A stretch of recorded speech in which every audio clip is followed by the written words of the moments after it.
চত্বরে নিজের সাইকো স্বামীকে দেখে কুহুর অবস্থা খারাপ। যে 3 বছর আগে বাংলাদেশ ছেড়ে চলে গিয়েছিল, হার্ট অ্যাটাক হয়ে যাওয়ার অবস্থা।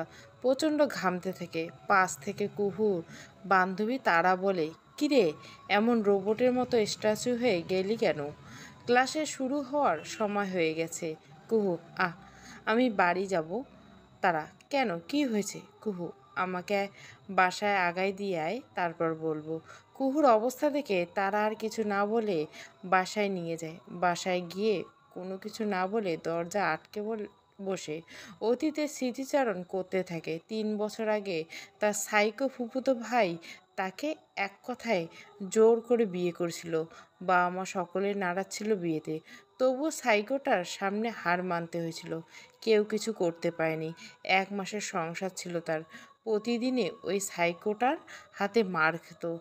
একদিন কলেজে একটা ছেলে ভুলবশত প্রপোজ করেছিল ফুল দিয়ে। ওই ফুলটা কুহু নিয়েছিল কেন? একদম হাতের রগ ধরে কেটে ফেলেছিল। সেই দিন রাগের ক্ষোভে কষ্টে ওখান থেকে পালিয়ে এসে তার কিছুদিনের মধ্যে শুনে সাইকোটা বিদেশ চলে গেছে। এটা শুনে সকলে একটু স্বস্তির নিঃশ্বাস ছাড়ে। সব থেকে বেশি কুহুই খুশি হয়েছিল। কিন্তু 3 বছর পর সাইকোটা সাথে দেখা হবে ভাবতে পারিনি। না জানি কখন সাইকোটা কুহুর উপর আক্রমণ করে বসে। সেই টেনশনে পাগল হয়ে যাচ্ছে। রাতে সকলে একসাথে খাবার খেয়ে বসেছে। সবাই টুকটাক বিষয় নিয়ে হাসি মজা করছে। কিন্তু কুহুকে চুপচাপ দেখে কুহুর বাবা আশরাফ বলেন, কিরে মা, কি হয়েছে? কুহু, বাবা ওই সাইকোটা এসেছে। আশরাফকে? কুহু, আরভিত। আশরাফ শেখের মুখ গম্ভীর হয়ে গেল। টেনশন করিস না মা, কালকে তোকে আমি এমন একটা জায়গায় পাঠিয়ে দেবো যেখানে আরফির তোর নিশানা খুঁজে পাবে না। বাবার কথা শুনে খুব একটু শান্তি পাই। পাশে বসে থাকলে আর কি চাই। মাঝরাতে বাড়ির সকলে গভীর ঘুমে আচ্ছন্ন। আমিও তার ব্যতিক্রম নেই। হঠাৎ কেন যেন মনে হচ্ছে আমার মাথার কাছে বসে কেউ আমাকে নিখুঁতভাবে পরখ করছে। এতে আমার ঘুমটা ভেঙে যায়। পাশে তাকাতে আমার অবস্থা খারাপ। যেটার ভয় পাচ্ছিলাম সেটা হয়েছে। আরবি চৌধুরী ওরফে আমার সাইকো স্বামী আমার পাশে বসে আছে। ওকে দেখে ভয়ে সিটিয়ে গেলাম। আমাকে ভয় পেতে দেখে আমার কাছে এসে বলল, পালিয়ে যাবি যা। 3 বছর অনেক সময় দিয়েছি তোকে পালানোর। একটা কথা মাথায় রাখিস, আরবি চৌধুরীর হাত অনেক লম্বা। তোর মতো কুহুকে তোর বাবা যে সিন্ধুকে রাখুক না কেন, টেনে বের করে আনতে আমার সময় লাগবে না। জ্ঞান আসার পর থেকে প্রচণ্ড মাথা ধরছে কুহুর। কালকে রাতে আরবিদের কথা কিছুতেই মাথা থেকে বেরোচ্ছে না। ওটা কি স্বপ্ন নাকি আরবিদের বাস্তব ছিল? কালকে আরবিদ ওই কথা শুনে সে বেহুশ হয়ে পড়ে যায়। বাবা মা এসে সকালে তার জ্ঞান ফেরায়। বাবাকে রাতের ঘটনা খুলে বলেছে। বলেছে মনে হয় স্বপ্ন দেখেছে। 3 বছরে মেহু অনেকবার ডিভোর্সের জন্য চেষ্টা করেছে, কিন্তু কোনো না কোনো কারণে সেটা সম্পূর্ণ হয়নি। কোর্ট থেকে বলা হয়েছে আরবিদকে ডিভোর্স দিতে গেলে আরবিদের উপস্থিতি থাকা লাগবে। তার কাছে কোনো কাগজপত্র না থাকায় সেটা সম্ভব হয়নি। সব চিন্তা ভাবনা ছেড়ে পাশে রেখে কাপড় চোপড় গোছানো শুরু করে দেয়। আজকে সে এই শহর ছেড়ে চলে যাবে। মাথায় অনেক চিন্তা। সকাল সকাল গোসল করে রেডি হয়ে সকালে নাস্তা করতে যায়। সকাল থেকে কুহুর মা কেঁদে অস্থির। মেয়েকে তিনি যেতে দিবেন না। কান্না করতে করতে স্বামী আশরাফের কাছে গিয়ে বললেন, আপনার বোনের ছেলের জন্য আজ আমার মেয়ের এই অবস্থা। কতদিন পালিয়ে পালিয়ে বেড়াবে? আপনার কি বাবা হিসেবে কোনো কর্তব্য নেই? কেমন বাবা আপনি? আশরাফ একটা দীর্ঘ শ্বাস ফেললেন। যদি কিছু করার থাকতো তাহলে অবশ্যই করতো। বোন আর বোন জামাইকে অনেকবার বলেছে, কিন্তু কিছুতেই কিছু হয়নি। কারণ ছেলে তাদেরকেও মানে না। ছোট থেকে মস্তান স্বভাবের ছিল, তাই কুহুকে তার থেকে যতটা সম্ভব দূরে রাখত। কিন্তু নিয়তি তাদের বিয়ে দিয়েই ছাড়ল। পরে আরভিদের বিদেশ যাওয়া বেশ খুশি হয়েছিলেন, কিন্তু হঠাৎ আরভির এর দেখে আসার কথা শুনে বেশ ভয় পান। সেজন্য সিদ্ধান্ত নেন মেয়েকে অনেক দূরে পাঠিয়ে দিবে, যাতে আরবিদের ছায়া না পড়ে। কুহুর বাবা মা বোন এর থেকে বিদায় নিয়ে বাস স্ট্যান্ডের একটা উদ্দেশ্যে। মাথার মধ্যে একটা চিন্তা, ঠিক কত কি পৌঁছাতে পারবে। মনটার মধ্যে কু ডাকতেছে, তার মনে হচ্ছে ভালো কিছু হবে না। বাস স্ট্যান্ডে বসে টিকিট কেটে নেয়, তারপর ওইখানে বেঞ্চে বসে পড়ে। আকাশটা মেঘলা, মনে হচ্ছে বৃষ্টি নামবে। প্রায় আধ ঘন্টার মতো বসে আছে, গাড়ির আসার কোনো নাম নেই। পাশেই তাকাতে চিকন গাড়নের একটা ছেলে বসে আছে, চোখে চশমা হাতে, মনে হয় বই পড়তেছে। কুহু একটা আগ বাড়িয়ে বলল, হাই, আমি কুহু। ছেলেটা কুহুর দিকে তাকিয়ে বলল, আমি তন্ময়। কুহু বলল, কোথায় যাবেন? তন্ময়, চট্টগ্রাম। আপনি? কুহু, সিরিয়াসলি? আমিও চট্টগ্রাম যাব। তন্ময়, আচ্ছা তাহলে তো ভালোই হলো, দুজনে একসাথে যেতে পারবো। হুম। কুহু একটু ভারমুক্ত হলো। যাক, ছেলেটাকে দেখে খারাপ মনে হচ্ছে না। তার সাথে গেলে একজন সঙ্গী পাওয়া যাবে। ছেলেটার সাথে টুকটাক কথা বলতে বলতে চোখ যায় একটা গাড়ির দিকে। চোখ পড়তে আটকে ওঠে, শরীরের মধ্যে একটা শীতল হাওয়া বয়ে গেল। গাড়িটিকে সামনে এগোতে দেখে হিতাহিত জ্ঞান শূন্য হয়ে দৌড় লাগায়। তার এখন কোনো গন্তব্য নেই, চোখ যেদিকে যাবে সেই দিকে যাবে। কুহুর মস্তিষ্কে শুধু একটাই চিন্তা, কুহু জানে বাঁচতে চাইলে দৌড়া। কুহুকে ওই দৌড়াতে দেখে তন্ময় বেশ অবাক হয়। কিছুটা দূরে না যেতেই 30টার মতো বাইক আটক দিয়ে ধরে। কুহুর চোখে কিসের জন্য ভয় জেঁকে বসেছে। করুণ চোখে আশেপাশে তাকিয়ে পালানোর পথ খুঁজছে। এমনভাবে গাড়িগুলো রয়েছে একদম রাউন্ডের মতো, গলা শুকিয়ে কাঠ, তবুও শুকনা ঢোক গেলছে। চেনা পরিচিত গাড়িটি একদম কুহুর সামনে এসে থেকে যায়। গার্ডরা বের হয়ে দরজা খুলে দেয়। দরজা খুলতে বের হয়ে আসে আরবি চৌধুরী, চোখে মুখে শক্ততা ভাব, পরনে একদম সাদা শার্ট ও কালো প্যান্ট, চোখে চশমা, হাতে পিস্তল। একদম কুহু বরাবর এসে মাথা রেখে বলে, পালাতে নিষেধ করছিলাম, তাহলে আমার অবাধ্য হয় এসেছিস কেন? আমার কথা মানছিস না? 3 বছরে ডানা একটু বড় হয়ে গেছে, আরবি চৌধুরীর কথা অমান্য করিস? শাস্তি তোর অনেক আগের থেকে পাও না। বল, কি শাস্তি পেতে চাস? কুহু ভয়ে টু শব্দ করতে পারে না, গলা থেকে কোনো আওয়াজ বের হচ্ছে না।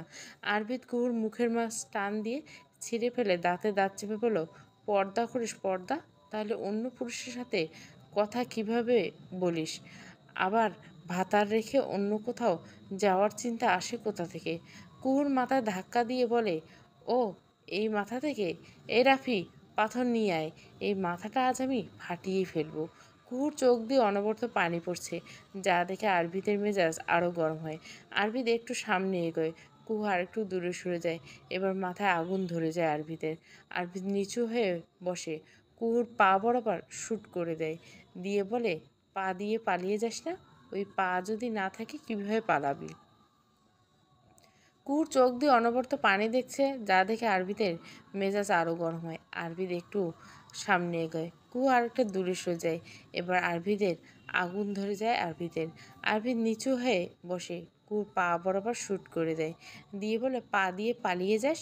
ওই পা যদি না থাকে কিভাবে পালাবি? গুলি পায়ে চামড়া ভেদ করে বের হয়ে যায়। কুহু সেই জায়গায় বসেছিল, ওই জায়গাটা একদম ভরে যায়। কুহু চিৎকার দিয়ে হাউমাউ করে কান্না করে ওঠে। আরবিদ কুহুর থুতনি চেপে ধরে বলে, কি ভেবেছিস তুই চিৎকার দিবি আর আমি সিনেমার নায়কদের মতো গিয়ে ধরে বলবো তোমার কিছু হবে না? আমি আছি জান, কিছুক্ষণের মধ্যে তোকে হসপিটালে নিয়ে যাব। আমার পরে ভরসা রাখিস। যদি এটা ভেবে থাকিস তাহলে ভুল। আমি সবাইকে অসুস্থ বানিয়ে দিতে জানি, বাট সুস্থ কথাটা আমার ডিকশনারিতে নেই। কুহু, আমাকে ছেড়ে দিন আরবিদ ভাই, আমি চলে যাব অনেক দূরে, আর কোনোদিন আপনার সামনে পড়ব না। আরবিদ একদম জিভ টেনে ছিঁড়ে ফেলবো। ভাই দেখিস কোন মুখে? হ্যাঁ, ভাতার। ওই আমি তোর, বিয়ে হয়ে গেছিল আমাদের, ভুলে গেছিস? কুহুর রক্তে ফোবিয়া থাকার কারণে হাত পা কাঁপছে অনেকক্ষণ ধরে। মুখে কিছু বলার চেষ্টা করছে, কিন্তু কণ্ঠনালী দিয়ে বের হতে পারছে না। আশেপাশে প্রায় 20-25 জন গার্ড কুহুকে ঘিরে আছে। সবাই দূর থেকে দেখছে, কিন্তু কারো সাহস নেই কুহুকে সাহায্য করবে, কারণ বছরের কথা অমান্য করলে তাদের জীবন শেষ। আরবিদের পার্সোনাল বডিগার্ড রাফি মনে মনে কিছুটা ভয় নিয়ে আরবিদের কাছে এগিয়ে গেল।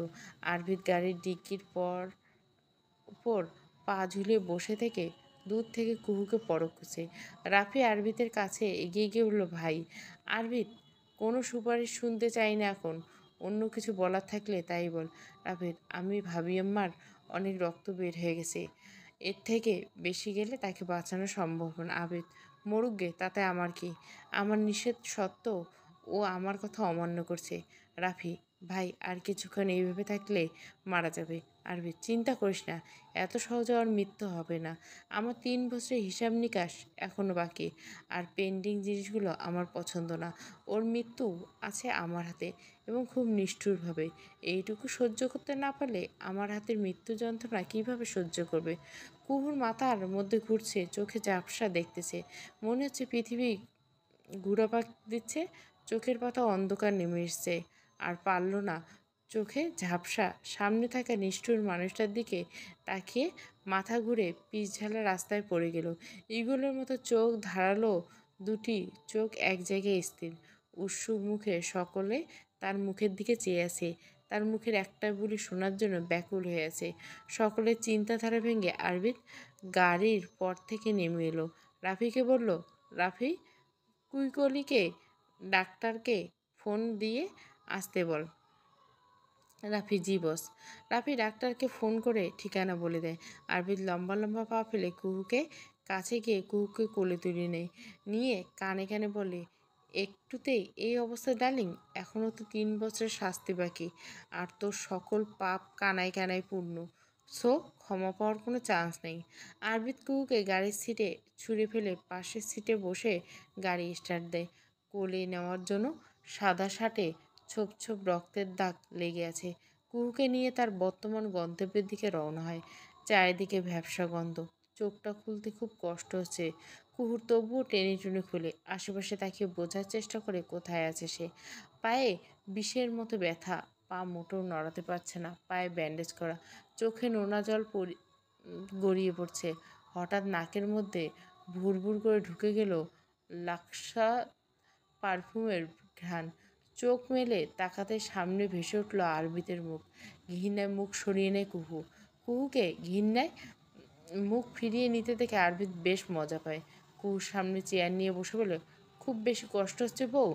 ব্যাপার না, সয়ে যাবে। আরবিদ চিৎকার করে রাফিকে ডাক দেয়। রাফি, এই রাফি, কই তুই? রাফি হন্তদন্ত হয়ে আরবিদের কাছে ছুটে এসে, জি ভাই বলেন। আরবিদ, আমার বিয়ে হয়েছে কত বছর? রাফি, 3 বছর। আরবিদ, এই বউ কি আমার জন্য হালাল আছে? আরবিদের কথা শুনে রাফি আমতা আমতা করতে থাকে, কি বলবে খুঁজে পাচ্ছে না। ভাই, মনে হয় আছে। আরবিদ, কীভাবে থাকে বল? যেই বউ 12 মাসে 13 বার কোর্টে যায় ডিভোর্সের জন্য, সে কিভাবে হালাল থাকে? রাফি, ভাই, আমরা শুনছি 3 মাস স্ত্রীর সাথে কোনো কথা না বলে সেটা নাকি তালাকের পর্যায়ে চলে যায়। সেখানে আপনার ভাবি আম্মার সাথে 3 বছর যোগাযোগ নেই। আরবিদ, যা গিয়ে কাজী ডেকে আন। রাফি আর কিছু না বলে চলে গেল। আরবিদ আবার মেহুলের দিকে তাকে প্রশ্ন করলো, এবার বল, কেন আমাকে ডিভোর্স দেওয়ার জন্য কোর্টে গিয়েছিলি? খুব ভাঙা কণ্ঠে বলে, আমার ইচ্ছে হয়েছিল সেজন্য। আপনার মতো সাইকোর সাথে কেউ থাকে নাকি? পাগল লোক পাবনায় যান। আপনার মতো পাগলের সাথে কেউ সংসার করে? করবো না সংসার, ডিভোর্স দিব আপনাকে। ঠাস করে কুহুর গালে চড় পড়ল। রাগে ক্ষোভে কান্না করে দিয়ে কুহু আবারও বলে উঠল, করবো না সংসার, ডিভোর্স দিব আপনাকে। ঠাস করে আবারও পড়ল ডান গালে। ভাঙা কণ্ঠে পুনরায় বলে ওঠে, আমি কুহু আপনার সাথে কোনো দিন বেঁচে থাকতে সংসার করব না, ডিভোর্স দিয়ে মরবো, ব্যাস। কথাটা শেষ হতে বাম গালে আরও দুটো পড়ল। আরবির দাঁতে দাঁত পিষে বলল, তুই করবি না, তোর বাপ করবি। শালির ঘরের শালি, ডিভোর্স তুই আমাকে দেওয়ার আগে তোর বাপ তোর মাকে আগে ডিভোর্স দেবে, সেটুকু ক্ষমতা আরবি চৌধুরী আছে।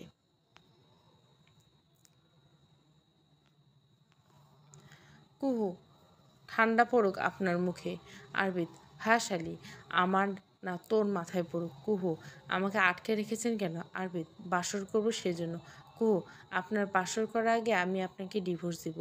আরবিতে আরবিদ কুহুর থুতনি চাপ দিয়ে বলল, মুখটা একটু বেশি চলতেছে মনে হয়, আর একটা বার ডিভোর্সের কথা শুনলে মুখ ভেঙে দেব। রাফি মিনিট 10-এর মধ্যে কাজী নিয়ে আসলো তাদের পার্সোনাল বাংলোতে। কাজী বেশ আতঙ্কে রয়েছে, কারণ তাকে এই ভর দুপুরবেলায় তুলে এনেছে। সে দুপুরে খাওয়া দাওয়া করে মাত্র একটু ঘুমের জার্নি প্রস্তুত নিচ্ছিল। এমন সময় কিছু লোকজন তাকে ভয় দেখিয়ে মাথায় পিস্তল ধরে এনেছে, বুকের মধ্যে টিবু টিবু করছে। জানি কোন সময় এই পিস্তল থেকে গুলি বের করে তার খুলি ঢুকে যায়। রাফি কাজীকে নিয়ে আরবিদের কাছে গিয়ে বলল, ভাই কাজী নিয়ে এসেছি। আরবিদ, গুড। তো কাজী বাবা, 2 মিনিটের মধ্যে আমাদের বিয়ে বার হলো, বিয়েটা পড়িয়ে হালাল করে দিন। কাজী গলাটা একটু পরিষ্কার করে বলল, দ্বিতীয়বার কি লেগে বিয়ে? প্রথমবার কার লগে বিয়ে হয়েছে? আরবিদ, তোর বউয়ের সাথে হয়েছে প্রথমবার, এখন হবে আমার বউয়ের সাথে দ্বিতীয়বার। কথা ঠিক, এবার বিয়ে পড়া। কাজী, মাইয়া কই? আরবিদ কুয়োর দিকে হাত দেখে বলল, কাজী আসার আগে আরবিদ কুয়োর হাত পা দড়ি দিয়ে বেঁধে দিয়েছে, যাতে কোনো ঝামেলা না করতে পারে। কুয়োর হাত পা খোলার চেষ্টা করতেছে, তবুও পারছে না। প্রচণ্ড নড়াচড়া করতে থেকে আরবিদ বলে উঠল, বউ, কাজী ভাববে আমি তোমাকে কিডন্যাপ করে বিয়ে করতেছি।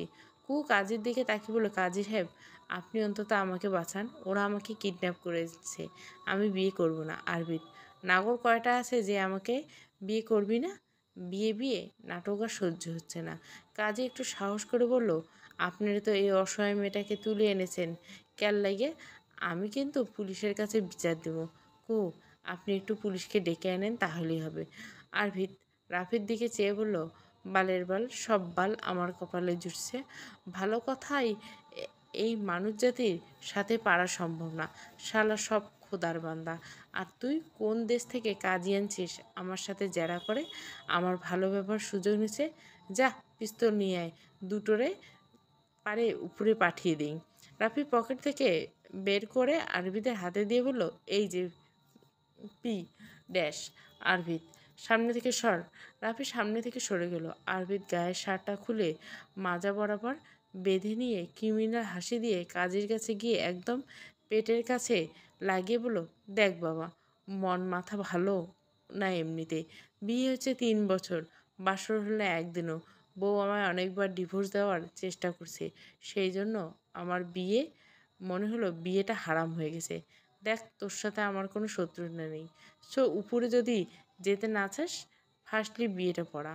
আমি কিন্তু এতটা ভালো না। দেখ, ওই যে আমার বউয়ের পায়ের দিকে তাকা। আমার কথার অবদ্ধ হওয়ার ফল। এখন আমি চাই না তোর সাথে এমন কিছু হোক। আরবিদের কথা শুনে কাজের পেটের মধ্যে মোচড় দিয়ে উঠল। কাদের পাল্লায় পড়েছে সে।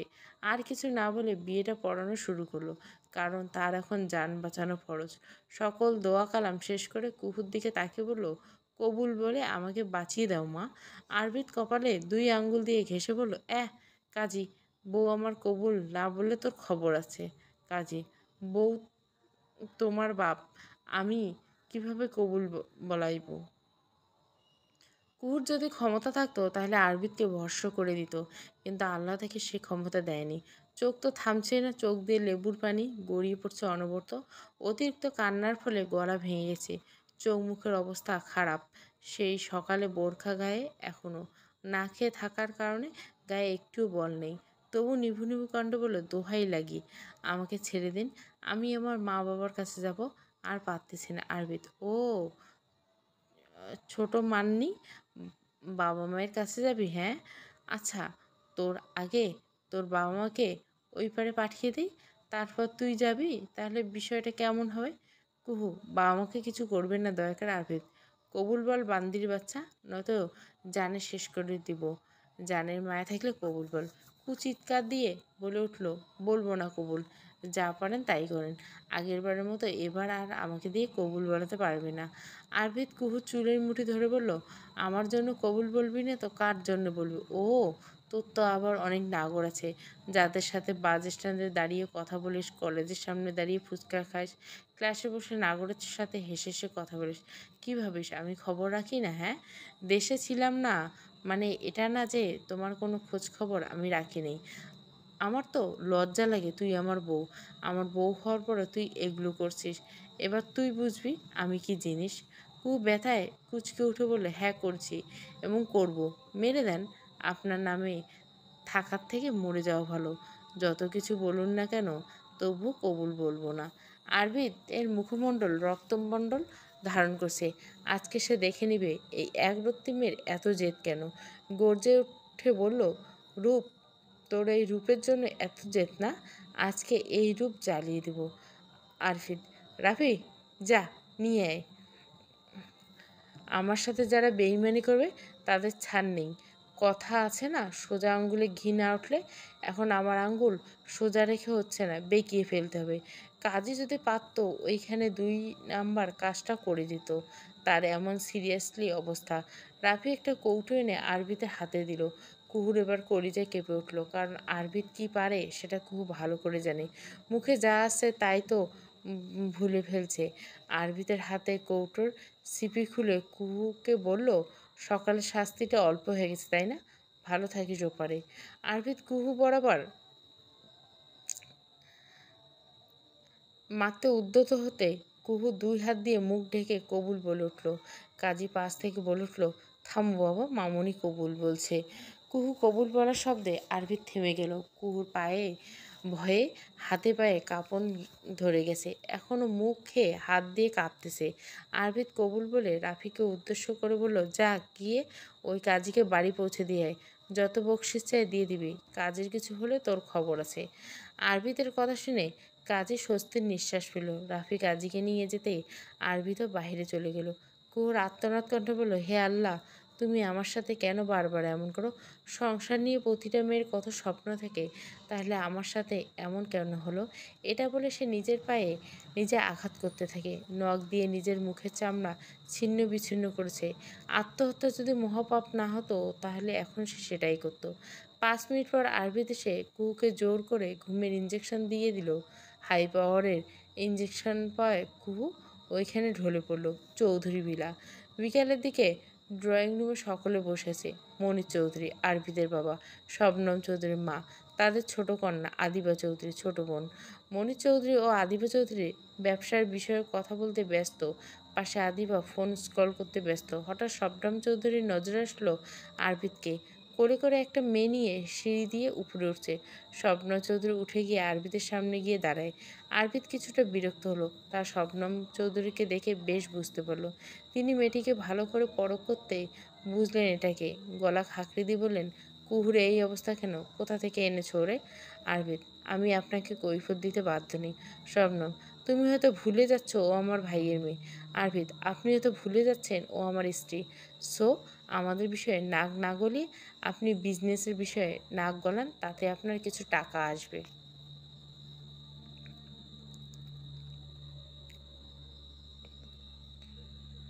টাকা পয়সা লাগলে বললেন, ব্যাংক ট্রান্সফার করে দেবো। স্বপ্ন চৌধুরী চিৎকার দিয়ে বলল, আরবিদ, আরবিদ, গলা নামিয়ে। আরবিদ চৌধুরীর সাথে কেউ গলা উঁচু করে কথা বলে না। যদি বলে তাহলে তার ধর মাথা থেকে আলাদা হয়ে যায়। শবনম, আমার সামনে গুন্ডাগিরি দেখাচ্ছ? আরবিদ, আপনার সাথে কথা বলতে আমার রুচিতে পাতে, সেখানে আপনার সাথে গুন্ডাগিরি হাউফানি।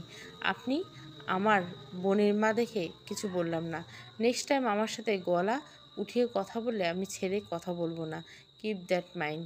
এটুকু বলে আরবিদ কুহুকে কোলে নিয়ে গটগট করে তার রুমে চলে গেল।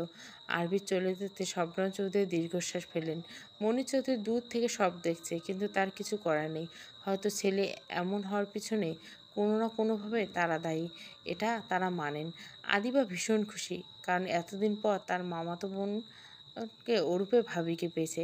কারণ ভাই যখন এসেছে নিশ্চয় ভাবি এই বাড়িতে থাকবে। সেই খুশিতে তার পুরো বাড়ি নাচতে ইচ্ছে করছে। শবনম চৌধুরী শেফালিকে ডেকে বললেন, আরবিদ এসেছে। শেফালি এই বাড়ির একজন সদস্য, প্রায় 25 বছর এই বাড়িতে আছে। আগে তিনি সব কাজ করতেন আর তার পাশাপাশি আরবিদকে মানুষ করছেন। শবনম চৌধুরী ও মনির চৌধুরী নিজেদের কাজে ব্যস্ত থাকতে ছেলেকে সময় দিতে পারেনি। সেই ছোট থেকে আরবিদের পথ চলা শুধু শেফালি মায়ের হাত ধরে। আরবিদ কুহুকে নিজের ঘরে নিয়ে বেডে শুয়ে দেয়। প্রচণ্ড গরম থাকায় এসির পাওয়ার বাড়িয়ে দিয়ে পাশে ফোন স্ক্রল করতে থাকে। এমন সময় দরজা ঠুং ঠুং শব্দ হতে মুচকি হাসি দিয়ে বলে, নক করতে হবে না, ভিতরে আসো মা। শেফালি অনুমতি পেতে ঘরে ঢুকে গেল। আরবিদ, কতবার বলছি আমার ঘরে আসতে হলে তোমাকে নক করার দরকার নেই।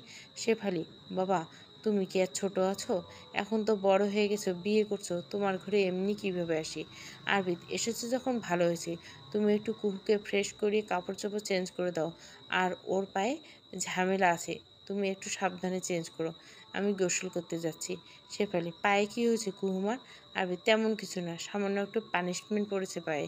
এটা বলে আরবিদ গোসল করার জন্য ওয়াশরুমে চলে গেল।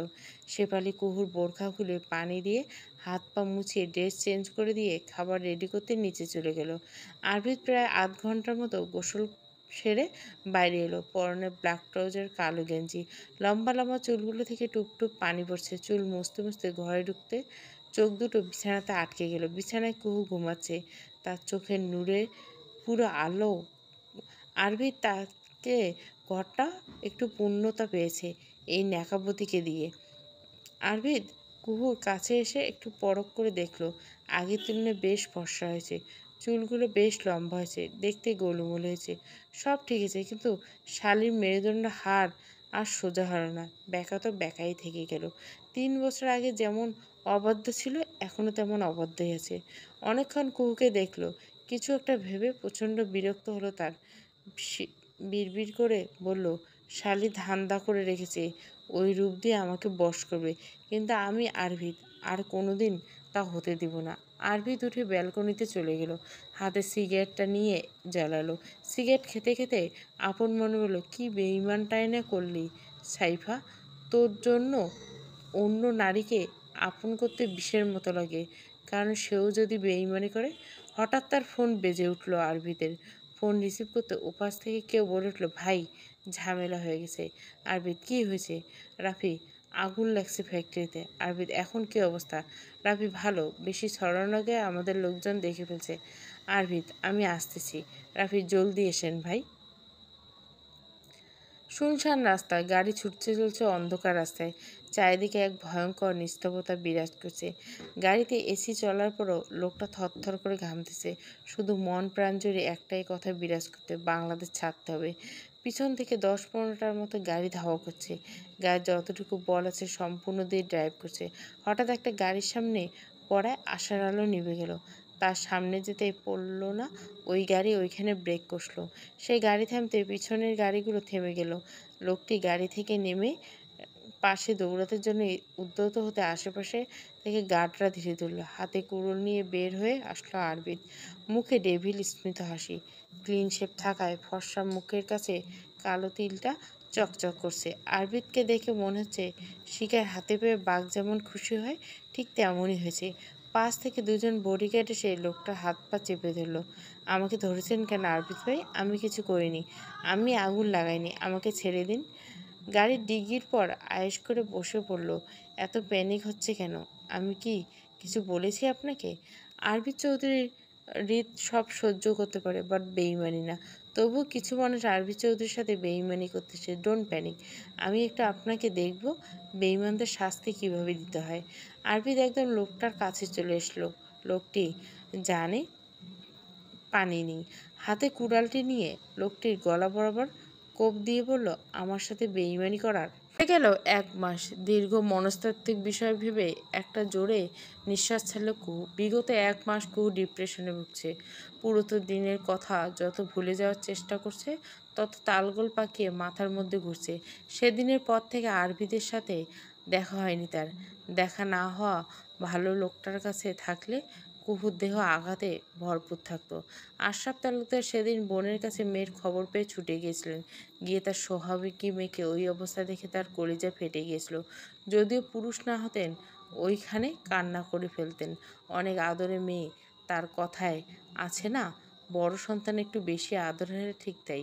বিয়ে অনেকগুলো বছর কেটে যাওয়ার পর কোনো সন্তান হচ্ছিল না দেখে আশরাফ তালুকদার ও তার স্ত্রী ময়না তালুকদার সংসার জীবন সুখী হতে পারছিল না। সংসার জীবনে 8 বছরের মাথায় গিয়ে প্রথম কন্যা সন্তান ছিল কুহু। যেদিন কুহুকে তার কোলে দেওয়া হয়েছিল, সেদিন কুহু মুখ দেখে নাম রেখেছিলেন ভূমিকা। কারণ কুহু আসার পর তাদের জীবনে আবার নতুন করে শুরু করেছিল। কুহুকে নিয়ে তাদের জীবন বেশ চলছিল। মেয়ের কখনো আবদার তিনি অপূর্ণ রাখেনি। তারপর কিছু বছর পর আবার আরেকটা মেয়ে হয় তাদের। 2 মেয়েকে নিয়ে তাদের জীবন বেশ কাটছিল। কুহু বেশ চঞ্চল প্রকৃতির ছোট থেকে, কিন্তু হঠাৎ আরবিদের সাথে বিয়ে হতে মেয়েটা অন্যরকম পরিবর্তন হয়ে গেছিল, যা আর কখনো ঠিক হয়নি। ওই ঘটনার পর তিনি মেয়েকে নিজের সাথে করে নিয়ে চলে আসেন আর আরবিদের নামে পুলিশ ফাইল করে রেখেছেন। আপাতত সকলে একটু চিন্তামুক্ত। কুহু এখন একদম সুস্থ, পা দিয়ে চলাফেরা করতে পারে। কুহুর সাথে তার বেস্ট ফ্রেন্ড নয়নতারা আছে। নয়নতারাকে আশরাফ তালুকদার বলছেন কুহুকে যেন ডিপ্রেশনে না ভুগে, সেই জন্য দরকার হলে তাদের বাড়িতে কুহুর সাথে থাকতে বলছেন। বিগত 1 মাস যাবৎ তারা এই বাড়িতে থাকে। কুহুর মুখে আরবিদের কথা শুনে তারা ছোটোখাটো হার্ট অ্যাটাক হওয়ার অবস্থা। মানুষ কতটা সাইকো হলে নিজের স্ত্রীর পায়ে গুলি মেরে দেয়, এমন মানুষকে তারা দেখার খুব শখ। আপাতত আশরাফ কুহুর কলেজ বন্ধ রেখেছেন, কারণ কুহু এখন বাইরে নিরাপদ নয়। রাত 12টার সময় কুহু ঘুমাচ্ছিল। তারা পাশে ফোন স্ক্রল করছিল। হঠাৎ বাইরে বিকট শব্দে ধরপড়িয়ে উঠে দেয়। মনে হচ্ছে লোহার জিনিসের উপর কেউ জোরে জোরে আঘাত করছে। তারা এবার কুহুকে গুঁতা দিয়ে বলে, এই কুহু, কুহুরে দেখ কেমন শব্দ হচ্ছে, কেউ 3য় বিশ্বযুদ্ধ করতেছে। কুহু ধরপড়িয়ে ঠেলে উঠল। আশেপাশে তাকিয়ে কিছু দেখলো। তারা বাদে আর কেউ না দেখে তারপর স্বস্তির নিঃশ্বাস ছিল। কি হয়েছে? তারা গেটে কেউ আঘাত করছে। কুহু কাঁচা ঘুম ভেঙে যাওয়াতে হাঁপাতে হাঁপাতে বলল, চল তো বাইরে গিয়ে দেখি। তারা, আগে যাস না দোস্ত, চোর ডাকাত হতে পারে, একটা ছুরি নিয়ে চল। কুহু, আগে চল তো। দরজা ধাক্কানোর শব্দে আশরাফ ও কুহুর মা ময়না বেগমের ঘুম ভেঙে গেছে। কুহুর বাবা বেশ চিন্তিত, এত রাতে কে দরজা ধাক্কাচ্ছে, চোর ডাকাত নয় তো। সিদ্ধান্ত নিলেন দরজা খুলবেন না, কিন্তু অতিরিক্ত শব্দের ফলে তিনি আর বসে থাকলে রুম থেকে বের হয়ে ড্রয়িং রুমে গেলেন। ততক্ষণে কুহু আর তারাও চলে এসেছে। তারার হাতে বড় একটা ছুরি। আশরাফ মেয়ের মুখের দিকে তাকিয়ে দেখলেন মেয়ে কিছু একটা ইশারা দিতে গিয়ে দরজা খুলে দিল। দরজা খুলে দিতে 10-15 জনের মতো হুড়হুড় করে। আশরাফ খানের খানিকটা বিব্রত বোধ দেখা গেল। লোকগুলো এমনভাবে ঢুকলো তাকে একটু পাশে সরে যাওয়ারও সময় দিল না। আর কিছুক্ষণের মধ্যে আরভিদ আর রাফি ঢুকলো লম্বা লম্বা পায়ে। আরভিদ ড্রয়িং রুমে গিয়ে চিৎকার করে বলল, এই আমার বউ কই? আরবিদের গার্ডগুলো পুরোটা বাড়ি ছড়িয়ে গেল। আরবিদকে দেখে আশরাফ তালুকদার মুখটা পাংশুটে বন্যের রূপ ধারণ করলো। কুহুর হাত পা কাঁপাকাঁপি শুরু হয়েছে। কুহুর ছোট বোন আহু মাত্র ঘুম থেকে উঠেছে। ড্রয়িং রুমে আরবিদকে দেখে খুশিতে আরবিদের কাছে গিয়ে হলো, ভিলেন তুমি অবশেষে আসলে, তোমাকে অনেক মিস করছি। আরবিদ আহুর মাথায় হাত বুলিয়ে দিয়ে বলল, হ্যাঁ এসেছি। কুহুর বিবরণ করে বলল, ঘরশত্রু বিভীষণ। আশরাফ চৌধুরী এগিয়ে এসে বলল, এখানে কি চাই? এত রাতে কোনো মানুষের বাড়িতে গিয়ে তাণ্ডবলীলা চালানোর মানে কি? আরবির জোর গলা বলল, আরে মামা শ্বশুর আব্বা যে। আসসালামু আলাইকুম। আশরাফ, কিসের শ্বশুর? উল্টোপাল্টা কথা বাদ দে। আরবিদ, কিছুদিন পর নানা হয়ে যাবেন, আর এখন মেজামাইকে মানতেছেন না, কিছুদিন পর তো বিয়েটাও মানবেন না দেখছি। আশরাফ, ওটা কোনো বিয়ে ছিল না, ওটা দুর্ঘটনা। এখন প্রশ্ন, এত রাতে এখানে কেন এসেছো? আরবির জোর গেল বলল, বউকে নিতে এসেছি কিছুদিন। দেশের বাইরে যেতে না যেতে আমার বউকে ওই বাড়ি থেকে কোন সাহসে নিয়ে এসেছো? আশরাফ, আস্তে কথা বলো, এটা ভদ্র মানুষের বাড়ি। আরবিদ, ভদ্র তো আপনারাই তো বাধ্য করছেন। অনুমতিবিহীন আমার বউকে আমার বাড়ি থেকে আপনার বাড়িতে আনলেন। আমি বউ নিয়ে আসলে সেটা অভদ্র হয়ে যাব? আশরাফ, আমার মেয়েটাকে মেরে মেরে আধমরা বানিয়ে ফেলার মানে কি? আরবিদ, আমার স্ত্রী, আমার কেনা সম্পত্তি, সুতরাং আমি আমার স্ত্রীর সাথে যা খুশি তাই করতে পারি। আরবিদ এবার কুহুর দিকে তাকালো শান্ত চোখে। কুহুর চোখে চোখ পড়ে গেল আরবিদের। দুইজনে চোখাচোখি নিল। কুহু ঢোক গিলে চোখ নামিয়ে নিল। আরবিদ ওই শান্ত দৃষ্টি কুহুর একদম ভালো লাগলো না। আরবিদের শান্ত দৃষ্টি মনে ঝড় আসার লক্ষণ। আরবিদ এবার কুহুর কাছে এসে হাত ধরে বলল, বউ চলেন আমার সাথে, আপনার জামাই আপনাকে নিতে এসেছে। কুহু, যাব না আমি। ব্যাস, কথা শেষ হতে না হতে আরবিদের দাবাং হাতে চড় পড়ল কুহুর মুখে। ব্যথায় মুখ কুঁচকে ফেলল কুহু। আশরাফ যেন অবাক, তারাও স্থির হয়ে গেছে তাতে এখনও সেই চুরি। তারা বেশ রেগে গেল। কিছুটা সাহস সঞ্চয় করে আরবিদের সামনে এসে বলল, এই আপনি পেয়েছেনটা কি? যখন আপনি আমার বান্ধবীর গায়ে হাত দিবেন আর আমরা দাঁড়িয়ে দিয়ে দেখব। ঠাস করে তারার মুখে 5 আঙুলের সাইন পড়ল। তারার মনে হলো চাপার দাঁত নড়ে গেছে। এবার ঝাঁঝালো কণ্ঠে বলল, এই আপনার সাহস হয় কীভাবে আমাকে চড় মারা? আরবি রাগে কটকট করতে বলল, রাফি, এই চুনুপুটিকে আমার সামনে থেকে সরা, নইলে তোর গালের দাঁত একটাও থাকবে না। রাফি তারার সামনে এগিয়ে আসতে তারা ফল কাটা ছুরি দেখে বলে, একদম আমার কাছে এগিয়ে আসলে এটা একদম পেট বরাবর ঢুকিয়ে দেবো, শালা চামচা। সিরিয়াল মুভমেন্টে তারার কথা শুনে রাফি প্রচণ্ড হাসি আসলো, তবুও মুখে গম্ভীরতা বজায় রেখে পকেট থেকে বের করে তারার মাথায় রেখে বলল, আর একটা কথা বললে কিন্তু খবর আছে। তারা, ইস রে, খুব এসেছে ভয় দেখাতে। নকল পিস্তল এনে বলে খবর আছে। রাফি, এটাকে দেখে নকল মনে হচ্ছে? তারা নাকে হাত দিয়ে বসলো, চামচার ঘরে চামচা, আমার কাছ থেকে সরুন বলছি। গা থেকে বিশ্রী গন্ধ আসতে ওয়াক্থু। রাফি এবার খানিকটা অপমানিত বোধ করলো। আরবিদের দিকে তাকিয়ে বলল, ভাই, মেয়ে আমাকে রীতিমতো অপমান করে যাচ্ছে, আপনি কিছু বলুন না, কিন্তু এর খবর তুলে দিব। আরবিদের ইচ্ছে করতেছে দুটোকে একদম উপরে পাঠিয়ে দিতে। রাফিকে বলল, তোর হরমোনের সমস্যা আছে বেটা, মেয়েদের হাত থেকে মার খাওয়ার আগে আমার কাছে আয়। আশরাফ, নিজেকে মনে করো কি আমার মেয়েকে আমার সামনে মারে? আমি কিছু বলবো না, জেলের ভাত খাওয়াবো তোমাকে। আরবিদ, বাবা রাফি, জি বস। আরবিদ, দেখেছিস বাবা, গল্পে যখন শ্বশুর ভিলেন হয় তখন কি করে? রাফি, হ্যাঁ ভাই দেখতেছি। আরবিদ ভয়ে গলা শুকিয়ে গেছে, যা আমার জন্য ঠান্ডার ব্যবস্থা করেন। আশরাফ এবার পুলিশকে কল করলো। আরবিদ এবার আরাম করে সোফায় বসলো। পাশে বসলে আহু টুকটাক প্রশ্ন করতেছে, আরবিদ উত্তর দিচ্ছে। তারা আর কুহু দুজনে পাশাপাশি স্ট্যাচুর মতো দাঁড়িয়ে আছে, মনে হচ্ছে দুটো হ্যাং হয়ে গেছে।